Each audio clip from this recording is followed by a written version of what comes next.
Assalamu alaikum wa rahmatullahi wa barakatuhu.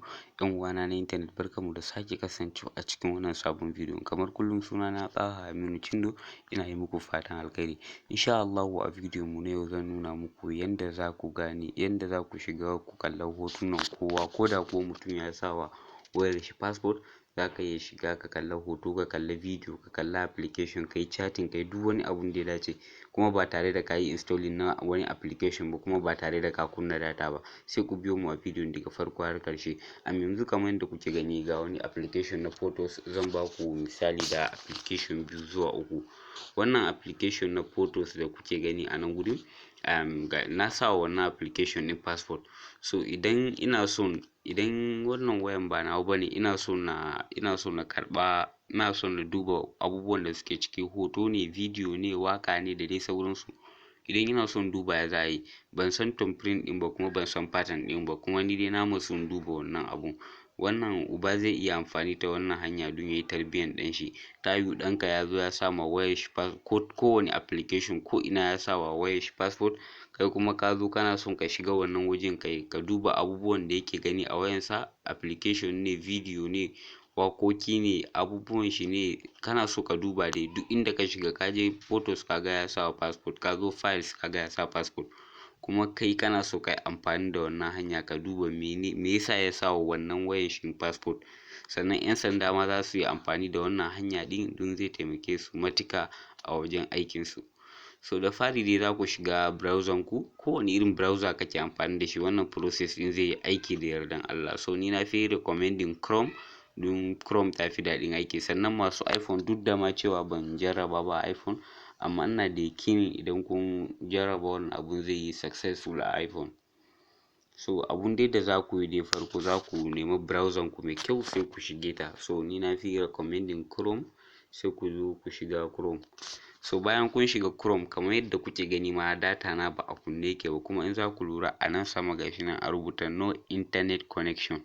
Abun da za ku yi shine, za ku zo ne sai ku rubuta file, kamar yadda kuke gani, sai ku sa column wannan dot guda biyu na haka, sai ku sa slash. In kun sa slash guda 3 za ku sa slash din, ba guda 2 ba. In kun sa slash sai ku sa SD card. Bayan kun sa SD card sai ku ƙara sawa da slash, sai ku danna enter kawai. Da zaran kun danna zai kawo ku wannan wajen. To na san wani zai ce yanzu dan wannan abun su ne abubuwan da suke wayana, malam sai ku danne su, zan muku bayani akai. Yanzu dai zan fara baku misali ta ɓangaren Zenda, ku ga abubuwan da suke cikin Zenda da dai sauransu. In kun zo za ku ga wurin yayi ƙanana haka, amma kun yi zooming za ku ga sun ɗan girma haka nan. So zan baku misali da Zenda yanzu, kamar yadda kuke gani gashi nan na shiga Zenda. So zan baku misali da ta ɓangaren, duk da ma audio na bai wuce 1 zuwa 2 ba, zan baku misali da bidiyo. So kamar yadda kuke gani ga bidiyo a nan gurin na shigo, na nuna muku. So yanzu misali, bari in taɓa guda 1 ku gani don ku tabbatar. Hi friends, this is Dr. Anuj.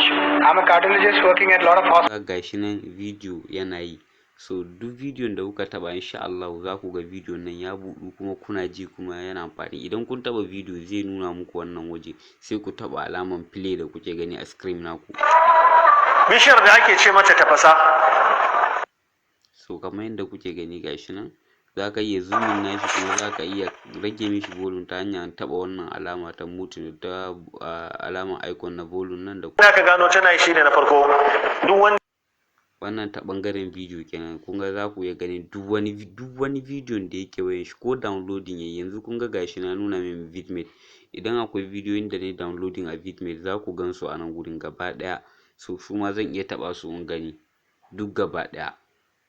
So wannan abun gaskiya yana da matuƙar amfani, kuma yana da matuƙar muhimmanci. Wannan ta ɓangaren bidiyo kenan. Sannan bari in baku misali ta ɓangaren hotuna, don shi ma ku tabbatar da cewa yana aiki sosai.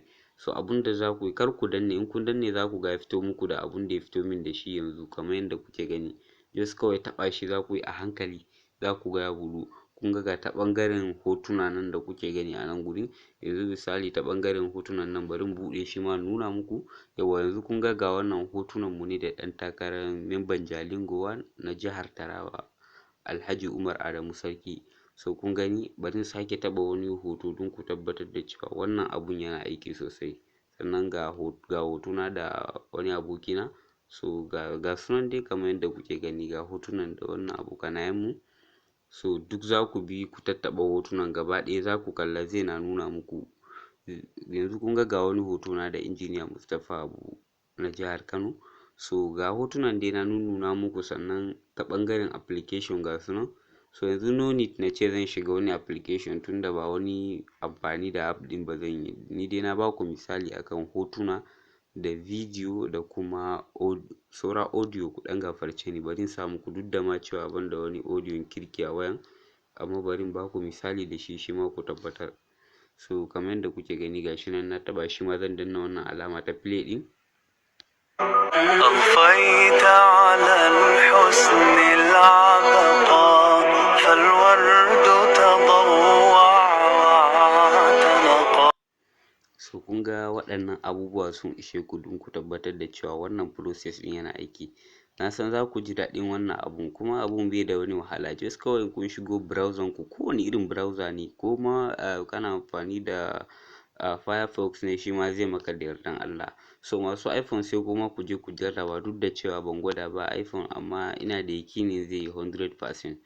So ban son bidiyon yayi tsawo, a nan zan dakata. Sannan mun koyar da wannan abun ne don ilimi, ba wai don wani ya je amfani da shi ba don ya cutar ko ya yi wani abu wanda bai dace ba. So duka a nan na kawo ƙarshen bidiyon. Da wannan nake cewa wassalamu, mu haɗu da ku a bidiyo na gaba.